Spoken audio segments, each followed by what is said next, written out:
Very good morning to all of you. My name is Amol Singh and I am working for 7 year IELTS and Immigration. ਅੱਜ ਅਸੀਂ ਇਹ video specially Punjabi ਦੇ ਵਿੱਚ ਬਣਾਈ ਹੈ ਤੇ ਉਹਨਾਂ ਸਟੂਡੈਂਟਸ ਨੂੰ ਟਾਰਗੇਟ ਕੀਤਾ ਜਾ ਰਿਹਾ ਹੈ ਜੋ ਇਸ ਲਾਈਨ ਦੇ ਵਿੱਚ ਨਵੇਂ ਆ ਜਾਂ ਜਿਨ੍ਹਾਂ ਨੇ ਮਤਲਬ ਇੱਕ ਵਾਰੀ ਪੇਪਰ ਦੇ ਚੁੱਕੇ ਤੇ ਐਂਡ ਉਹਨਾਂ ਦੇ ਡਿਜ਼ਾਇਰਡ ਸਕੋਰ ਨਹੀਂ ਆ ਰਹੇ ਆ। ਉਹਦੇ ਪਿੱਛੇ ਮਤਲਬ ਕਈ ਕਾਰਨ ਹੁੰਦੇ ਆ ਬੱਚੇ ਦੇ ਬੈਂਕ ਕਿਉਂ ਨਹੀਂ ਆ ਰਹੇ, ਬਟ ਅਸੀਂ ਜਾਂ ਸਾਡੀ ਟੀਮ ਨੇ ਇੱਕ 4 ਪੁਆਇੰਟਸ ਕੈਲਕੂਲੇਟ ਕੀਤੇ ਆ। ਉਹ ਪੁਆਇੰਟਸ ਅੱਜ ਅਸੀਂ ਇਸ ਵੀਡੀਓ ਦੇ ਵਿੱਚ ਤੁਹਾਨੂੰ ਐਕਸਪਲੇਨ ਕਰਾਂਗੇ। ਸਾਡਾ ਇਸ ਵੀਡੀਓ ਨੂੰ ਪੰਜਾਬੀ ਦੇ ਵਿੱਚ ਬਣਾਉਣ ਦਾ ਮੇਨ ਮਕਸਦ ਹੀ ਇਹ ਹੈ ਕਿ ਤਾਂ ਜੋ ਜਿਹੜੇ ਬਿਗਨਰਸ ਹੈ ਜਾਂ ਮਤਲਬ ਜੋ ਹਜੇ ਇਸ ਲਾਈਨ ਦੇ ਵਿੱਚ ਆਉਣ ਬਾਰੇ ਸੋਚ ਰਹੇ ਉਹ ਇਸ ਚੀਜ਼ ਨੂੰ ਸਮਝ ਸਕਣ, ਇੱਕ ਮੈਂਟਲੀ ਪ੍ਰੈਪਰੇਸ਼ਨ ਕਰਕੇ ਉਹ ਇਸ ਲਾਈਨ ਦੇ ਵਿੱਚ ਆ ਸਕਣ। ਸੋ ਜੋ ਸਾਡਾ ਫਸਟ ਪੁਆਇੰਟ ਹੈ ਕਿ farming same format for practising test. ਬੱਚੇ ਕੀ ਕਰਦੇ ਆ ਜਦੋਂ ਉਹ ਕਿਸੇ ਵੀ ਇੰਸਟੀਟਿਊਟ ਦੇ ਵਿੱਚ ਜੁਆਇਨ ਕਰਦੇ ਆ, ਉਹ ਮਤਲਬ ਕੈਂਬਰਿਜ ਦੀਆਂ ਬੁੱਕਸ ਫੋਲੋ ਕਰਦੇ, 1 ਨੰਬਰ ਬੁੱਕ 2 ਨੰਬਰ ਬੁੱਕ, ਦੇਰ R total 16 number of book. ਉਹਨਾਂ ਬੁੱਕਸ ਦੇ ਵਿੱਚ ਉਹ ਫਸਟ ਲਿਸਨਿੰਗ ਦੇ ਵਿੱਚ 40 ਕੁਐਸਚਨ ਉਹਨਾਂ ਨੇ ਅਟੈਂਡ ਕੀਤੇ, 40 ਦੇ ਵਿੱਚ ਉਹਨਾਂ ਦੇ ਮਾਰਕਸ ਆ ਰਹੇ ਆ 13 14 ਉਹਨਾਂ ਦੇ ਸਹੀ ਜਾ ਰਹੇ ਆ।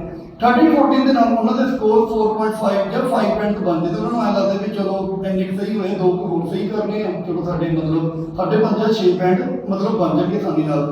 ਉਹ ਮਤਲਬ ਆਪਣੀ ਮਿਸਟੇਕ ਆਈਡੈਂਟੀਫਾਈ ਨਹੀਂ ਕਰਦੇ ਵੀ ਮੇਰੀ ਜਿਹੜੀ ਗਲਤੀ ਹੋ ਰਹੀ ਹੈ ਉਹ ਮੇਰੀ ਕਿਸ ਚੀਜ਼ ਦੇ ਵਿੱਚ ਗਲਤੀ ਹੋ ਰਹੀ ਹੈ। ਸੈਕਸ਼ਨ 1 ਦੇ ਵਿੱਚ ਗਲਤੀ ਹੋ ਰਹੀ ਹੈ, ਸੈਕਸ਼ਨ 2 ਦੇ ਵਿੱਚ ਗਲਤੀ ਹੋ ਰਹੀ ਹੈ, ਸੈਕਸ਼ਨ 3 ਜਾਂ 4 ਕਿਸ ਵਿੱਚ ਗਲਤੀ ਹੋ ਰਹੀ ਹੈ, ਐਂਡ ਮੇਨਲੀ ਕਿਹੜੇ ਕੁਐਸਚਨ ਮੇਰੇ ਗਲਤ ਜਾ ਰਹੇ ਉਹ ਪੈਟਰਨ ਫਾਈਂਡ ਆਊਟ ਕਰਨ ਦੀ ਕੋਸ਼ਿਸ਼ ਨਹੀਂ ਕਰਦੇ।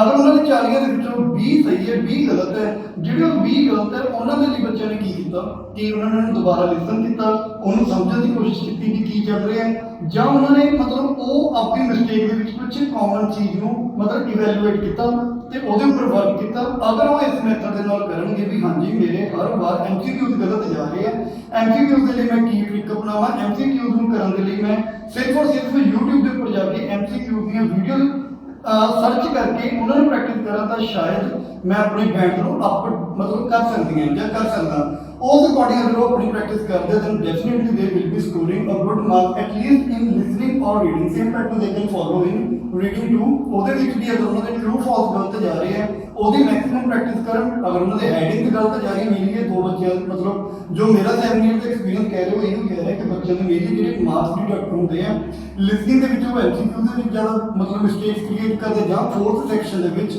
ਉਹ ਇਹ ਕਹਿੰਦੇ ਤੇ 4th ਸੈਕਸ਼ਨ ਥੋੜਾ ਜਿਹਾ ਫਾਸਟ ਸੀ ਜੀ ਸਾਡੇ ਸਕਿਪ ਹੋ ਗਏ, ਜਦਕਿ ਉਹ ਅਗਰ ਆਪਣੀ ਪ੍ਰੈਕਟਿਸ ਡੇ ਦੇ ਵਿੱਚ ਥੋੜੀ ਜਿਹੀ ਆਡੀਓ ਨੂੰ ਫਾਸਟ ਕਰਕੇ ਪ੍ਰੈਕਟਿਸ ਕਰ ਲਿਆ ਕਰਨ ਤਾਂ ਆਬਵੀਅਸਲੀ ਉਸ ਚੀਜ਼ ਨੂੰ ਲੈ ਕੇ ਉਹ ਯੂਜ਼ ਟੂ ਹੋ ਜਾਣਗੇ।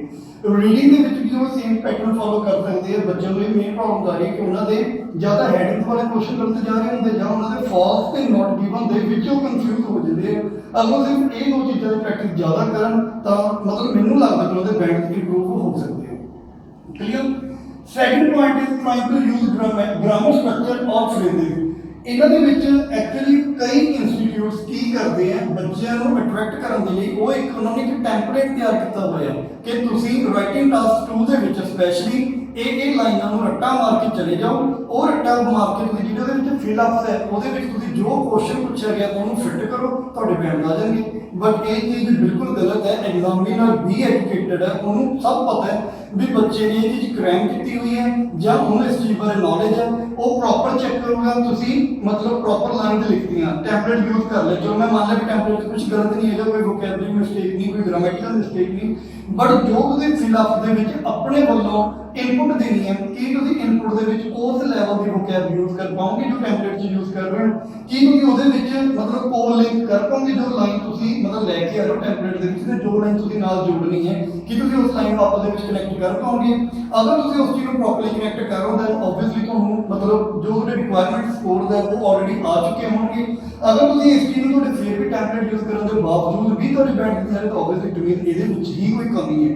ਉਹ ਕਮੀ ਕੀ ਹੈ? ਉਹ ਕਮੀ ਇਹ ਹੈ ਕਿ ਤੁਸੀਂ ਟੈਂਪਲੇਟ ਨੂੰ ਚਲੋ ਇੱਕ ਵਾਰੀ ਇਨੀਸ਼ੀਅਲ ਡੇਜ਼ ਦੇ ਵਿੱਚ ਤੁਹਾਨੂੰ ਸਮਝ ਨਹੀਂ ਆਈ ਕਿਵੇਂ ਕਰਨਾ ਹੈ, ਤੁਸੀਂ ਟੈਂਪਲੇਟ ਯੂਜ਼ ਕਰ ਲਿਆ but slowly and steadily with the practice of approximately a month ਤੁਸੀਂ ਆਪਣੀ ਇਸ ਟੈਂਪਲੇਟ ਨੂੰ ਯੂਜ਼ ਕਰਨ ਦੀ ਹੈਬਿਟ ਨੂੰ ਬਦਲ ਸਕਦੇ। ਤੁਸੀਂ ਖੁਦ ਬੈਠ ਕੇ ਅੱਧਾ ਘੰਟਾ ਘਰੇ ਲਗਾਓ, ਐਨਾਲਾਈਜ਼ ਕਰੋ ਵੀ ਟੈਂਪਲੇਟ ਦੇ ਵਿੱਚ ਕੀ ਚੀਜ਼ ਦੱਸੀ ਗਈ ਹੈ ਤੇ ਇਹਨੂੰ ਮੈਂ ਕਿਵੇਂ ਅਟੈਂਪਟ ਕਰਨਾ ਹੈ।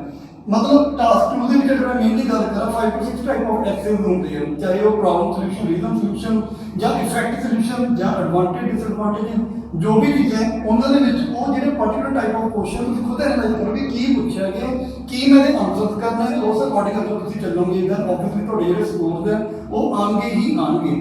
ਟੈਂਪਲੇਟ ਯੂਜ਼ ਕਰੋ, पर जो ਉਹਦੀ ਵੋਕੈਬ ਹੈ ਉਸ ਵੋਕੈਬ ਦਾ ਆਪਣਾ ਲੈਵਲ ਵੀ ਬਣਾਓ। ਅਗਰ ਤੁਹਾਡਾ ਲੈਵਲ ਨਹੀਂ ਬਣਦਾ ਤਾਂ ਆਪਣੇ ਸਕੋਰ ਤੇ ਨਹੀਂ ਆਣਗੇ। ਸੋ ਬੈਟਰ ਹੈ ਸਿੰਪਲ ਚੱਲੋ, ਸਕੋਰ ਲਾ ਦੇਣਗੇ। ਗ੍ਰਾਮੈਟਿਕਲ ਮਿਸਟੇਕ ਨਾ ਕਰੋ, ਰਿਪੀਟ ਨਾ ਕਰੋ, ਠੀਕ ਹੈ। ਪ੍ਰੋਪਰ ਫਾਰਮੈਟ ਯੂਜ਼ ਕਰੋ ਜੋ ਉਹਨਾਂ ਨੇ ਦੱਸਿਆ ਹੈ। ਇੰਟਰੋ ਕਿਵੇਂ ਲਿਖਣੀ ਹੈ, ਮਤਲਬ ਪਹਿਲਾਂ ਇੱਕ ਤੁਸੀਂ ਜਨਰਲ ਲਾਈਨ, ਦੈਨ ਰੀਫਰੇਜ਼ਿੰਗ ਦਾ ਕੁਐਸਚਨ, ਦੈਨ ਟੈਲਿੰਗ ਦਾ ਵਿਊਅਰ ਯੋਰ ਪਲਾਨ, ਤੁਸੀਂ ਕੀ ਕਰਨ ਜਾ ਰਹੇ ਹੋ। ਬੀਬੀ 1 ਦੇ ਵਿੱਚ ਕੁਐਸਚਨ ਕੀ ਪੁੱਛਿਆ ਗਿਆ ਉਹ ਅਟੈਂਪਟ ਕਰੋ। ਬੀਬੀ 2 ਦੇ ਵਿੱਚ ਅਗਰ ਬੀਬੀ 3 ਬਣਦਾ ਬੀਬੀ 3 ਬਣਾਓ। ਐਂਡ ਐਟ ਲਾਸਟ ਕੰਕਲੂਜਨ ਦੇ ਵਿੱਚ ਅਗੇਨ ਇੱਕ ਜਨਰਲ ਲਾਈਨ ਦਿਓ ਐਂਡ ਜੋ ਤੁਸੀਂ ਉੱਪਰ ਲਿਖਿਆ ਉਹਨੂੰ ਐਨਾਲਾਈਜ਼ ਕਰਕੇ ਲਿਖੋ। ਅਗਰ ਤੁਸੀਂ ਇਹ ਰੂਲ ਫੋਲੋ ਕਰ ਰਹੇ ਹੋ, ਫਾਰਮੈਟ ਫੋਲੋ ਕਰ ਰਹੇ ਹੋ, ਦੈਨ ਆਬਵੀਅਸਲੀ ਤੁਹਾਡੇ ਬੈਂਡ ਆਉਣਗੇ। Our third point is cramming big words। ਬੱਚੇ ਸਾਡੇ ਕੋਲ ਇੰਸਟੀਚਿਊਟ ਦੇ ਵਿੱਚ ਆਉਂਦੇ ਆ, ਉਹ ਸਾਨੂੰ ਕਹਿੰਦੇ ਨੇ ਸਰ ਮੈਨੂੰ ਵੋਕੈਬਲਰੀ ਕਰਵਾ ਦਿਓ। ਵੋਕੈਬਲਰੀ ਦੇ ਵਿੱਚ ਨੰਬਰ ਆਫ ਵਰਡ ਦਾ ਜਿਹਦਾ ਕੋਈ ਐਂਡ ਹੀ ਨਹੀਂ ਹੈਗਾ, ਠੀਕ ਹੈ। ਫਿਰ ਆਪਾਂ ਇੱਕ ਡਿਕਸ਼ਨਰੀ ਨਹੀਂ ਚੱਕ ਲਈ, ਡਿਕਸ਼ਨਰੀ ਦੇ ਵਿੱਚ ਇੱਕ ਵਰਡ ਦੇ 10 15 ਸਿਨੋਨਿਮਸ ਹੈਗੇ ਆ। ਫਿਰ ਉਸ ਤੋਂ ਬਾਅਦ ਵਰਡ ਵੀ ਬਹੁਤੇ, ਕਈ ਵਰਡ ਦੇ ਹੈ ਤਾਂ synonym of that particular word, but ਉਹਦਾ ਮੀਨਿੰਗ ਚੇਂਜ ਹੋ ਜਾਂਦਾ ਹੈ। ਤਾਂ ਫਿਰ ਬੱਚੇ ਵੋਕੈਬਲਰੀ ਕਰੈਮ ਤਾਂ ਕਰ ਲੈਂਦੇ, ਰੱਟਾ ਤਾਂ ਮਾਰ ਲੈਂਦੇ ਆ, but they are unable to use them. ਉਹਨਾਂ ਨੂੰ ਉਹ ਇਫੈਕਟਿਵ ਵੇ ਦੇ ਨਾਲ ਮਤਲਬ ਟੌਪਿਕ ਦੇ ਵਿੱਚ ਇਨਪੁਟ ਨਹੀਂ ਕੀਤੀ ਜਾਂਦੀ, ਜਿਹਦੇ ਕਰਕੇ ਉਹਨਾਂ ਦੇ ਸਕੋਰ ਘੱਟ ਦਿੰਦੇ ਆ। ਤਾਂ ਇਹਦੇ ਵਿੱਚ ਇਹ ਵਰਡ ਦਾ ਕ੍ਰੈਮ ਕਰੋ, ਵਰਡ ਸਿੱਖੋ। ਆਬਵੀਅਸਲੀ ਤੁਹਾਡੀ ਨੌਲੇਜ ਵਧਦੀ ਜਿੰਨੇ ਵਰਡ ਵੱਧ ਸਿੱਖੋਗੇ, ਬਟ ਨਾਲ ਨਾਲ ਉਹਨਾਂ ਵਰਡ ਨੂੰ ਯੂਜ਼ ਕਰਨ ਦੀ ਪ੍ਰੈਕਟਿਸ ਵੀ ਕਰੋ। ਮਾਰਨਿੰਗ ਤੁਸੀਂ ਕਲਾਸ ਦੇ ਵਿੱਚ ਜਾ ਰਹੇ ਹੋ, ਪਹਿਲਾਂ ਲਿਸਨਿੰਗ ਅਟੈਂਪਟ ਕਰ ਰਹੇ ਹੋ, ਫਿਰ ਰੀਡਿੰਗ ਅਟੈਂਪਟ ਕਰ ਰਹੇ ਹੋ, ਫਿਰ task 1 task 2 and at the last pin ਦੇ ਤੁਸੀਂ ਵਾਪਸ ਆ ਜਾਓ। ਵਿੱਚੋਂ ਆਪਣੇ ਟੀਚਰ ਨੂੰ ਕਹਿ ਕੇ ਹਾਫ ਐਨ ਆਵਰ ਔਰ 1 ਆਵਰ ਦੀ ਐਕਸਟਰਾ ਕਲਾਸ ਮਤਲਬ ਚਲਾਓ, ਜਿਹਦੇ ਵਿੱਚ ਤੁਸੀਂ ਜਿਹੜੀ ਮਤਲਬ ਵਰਡ ਸਿੱਖ ਰਹੇ ਹੋ ਉਹ ਵਰਡ ਨੂੰ ਲੈ ਕੇ ਤੁਸੀਂ ਸੈਂਟੈਂਸ ਬਣਾਉਣ ਦੀ ਕੋਸ਼ਿਸ਼ ਕਰੋ, ਤਾਂ ਜੋ ਤੁਹਾਨੂੰ ਸਿਰਫ ਉਹ ਵਰਡ ਨੂੰ ਸਿਰਫ ਰੱਟਾ ਨਾ ਮਾਰਨਾ ਪਵੇ, ਤੁਸੀਂ ਉਸ ਵਰਡ ਦੀ ਜਿਹੜਾ ਬੇਸਿਕ ਮੀਨਿੰਗ ਹੈ ਉਹਨੂੰ ਤੁਸੀਂ ਸਮਝ ਸਕੋ। So this was our third point. And at the last doing crash course. Students ਕੀ ਕਰਦੇ ਆ, ਨੋਟ ਸਟੂਡੈਂਟਸ ਐਕਚੁਅਲੀ ਪ੍ਰੈਸ਼ਰ ਹੀ ਹੁੰਦਾ ਬੱਚਿਆਂ ਦੇ ਉੱਪਰ। ਉਹਨਾਂ ਨੂੰ ਇਹ ਲੱਗਦਾ ਯਾਰ ਵੀ ਫਲਾਣੇ ਬੱਚੇ ਨੇ ਮਤਲਬ 2 ਮਹੀਨੇ ਲਾ ਕੇ ਜਾਂ 20 ਦਿਨ ਲਾ ਕੇ ਮਤਲਬ ਬੈਂਕ ਅਚੀਵ ਕਰ ਲਏ, ਬਟ ਆਪਾਂ ਇਹ ਨਹੀਂ ਦੇਖਦੇ ਕਿ ਉਹਦਾ ਬੇਸ ਕਿੱਦਾਂ ਦਾ ਆ ਰਿਹਾ ਬੱਚੇ ਦਾ, ਵੀ ਉਹਦੀ ਪ੍ਰੀਵੀਅਸ ਐਜੂਕੇਸ਼ਨ ਕਿੱਦਾਂ ਦੀ, ਉਹਦੀ ਗ੍ਰਾਮਰ ਕਿੰਨੀ ਸਟਰੋਂਗ ਹੈ, ਉਹਦੀ ਮਤਲਬ ਪੇਰੈਂਟਲ ਫੀਡਬੈਕ ਕਿੰਨੀ ਜ਼ਿਆਦਾ ਹੈ। ਉਸ ਚੀਜ਼ ਦੇ ਅਕੋਰਡਿੰਗ ਮਤਲਬ ਬੱਚਿਆਂ ਦੇ ਜਿਹੜੇ ਬੈਂਕ ਸਕੋਰ ਦਾ ਉਹ ਵੀ ਡਿਪੈਂਡ ਕਰਦੇ ਆ। ਆਬਵੀਅਸਲੀ ਅਗਰ ਤੁਸੀਂ 6 ਜਾਂ 6.5 ਅਚੀਵ ਕਰ ਰਹੇ ਹੋ, ਤੁਹਾਨੂੰ ਮਿਨੀਮਮ ਜਿਹੜਾ ਟਾਈਮ ਪੀਰੀਅਡ ਹੈ ਉਹ ਮਤਲਬ 2 to 3 ਮੰਥ ਚਾਹੀਦੇ। ਅਗਰ ਤੁਸੀਂ ਇੱਕ ਮੋਡਰੇਟ ਸਟੂਡੈਂਟ ਹੋ, ਇੱਕ ਐਵਰੇਜ ਸਟੂਡੈਂਟ ਹੋ, ਅਗਰ ਤੁਸੀਂ ਵੀਕ ਹੋ, then obviously you need more time to get your desired score। ਅਗਰ ਆਪਾਂ ਕਿਸੇ ਵੀ ਇੰਸਟੀਚਿਊਟ ਦੀ ਐਗਜ਼ਾਮਪਲ ਦੀ ਗੱਲ ਕਰੀਏ ਤਾਂ ਜਿਹੜੀ ਕ੍ਰੀਮ ਹੁੰਦੀ ਹੈ, ਜਿਹੜੇ ਮੇਨ ਬੱਚੇ ਹੈ ਕਿ ਜਿਨ੍ਹਾਂ ਦੀ ਸਕੂਲਿੰਗ ਵਧੀਆ, ਜਿਨ੍ਹਾਂ ਦੇ ਸਕੂਲਾਂ ਦੇ ਵਿੱਚ ਇੰਗਲਿਸ਼ ਬੋਲਣ ਦੇ ਉੱਪਰ ਮੇਨ ਫੋਕਸ ਕੀਤਾ ਜਾਂਦਾ, ਉਹ ਬੱਚੇ within time period of 1.5 month band achieve ਕਰ ਲੈਂਦੇ ਆ। But on the other hand ਉਹ ਸਟੂਡੈਂਟ ਜਿਨ੍ਹਾਂ ਦਾ ਨਾ ਸਕੂਲ ਦੇ ਵਿੱਚ ਇੰਗਲਿਸ਼ ਬੋਲੀ ਜਾਂਦੀ ਹੈ, ਨਾ ਘਰ ਦੇ ਵਿੱਚ ਇੰਗਲਿਸ਼ ਬੋਲੀ ਜਾਂਦੀ ਹੈ, ਨਾ ਉਹ ਆਪਸ ਦੇ ਫਰੈਂਡ ਸਰਕਲ ਦੇ ਵਿੱਚ ਇੰਗਲਿਸ਼ ਬੋਲ ਰਹੇ, ਇੰਗਲਿਸ਼ ਨੂੰ ਯੂਜ਼ ਕਰ ਰਹੇ ਆ, ਉਹਨਾਂ ਦੇ ਸਕੋਰ ਘਟਦੇ ਆ। ਤਾਂ ਉਹਦੇ ਲਈ ਬੱਚੇ ਕਈ ਵਾਰੀ ਕੀ ਕਰਦੇ ਕਿ ਬਸ 2 ਮਹੀਨੇ ਕਲਾਸ ਲਗਾ ਲਈ ਕਿ ਪੇਪਰ ਭਰ ਦੋ, ਉਹਨੇ ਵੀ 2 ਮਹੀਨੇ ਕਲਾਸ ਲਾਈ ਕਿਤੇ ਬੈਂਡ ਆ ਗਈ, ਮੈਂ ਵੀ 2 ਮਹੀਨੇ ਲਾ ਦੇ ਮੇਰੇ ਬੈਂਡ ਆ ਜਾਣਗੇ। ਨਹੀਂ, ਅਗਰ ਤੁਸੀਂ 2 ਮਹੀਨੇ ਦੇ ਬੈਂਡ ਲੈਣੇ ਆ ਤਾਂ ਤੁਹਾਨੂੰ ਉਹਦੀ ਪ੍ਰੈਕਟਿਸ ਵੀ ਉਹਨੇ ਮਲਟੀਪਲ ਟਾਈਮ ਇਨਕਰੀਜ਼ ਕਰਨੀ ਪੈਣੀ ਹੈ।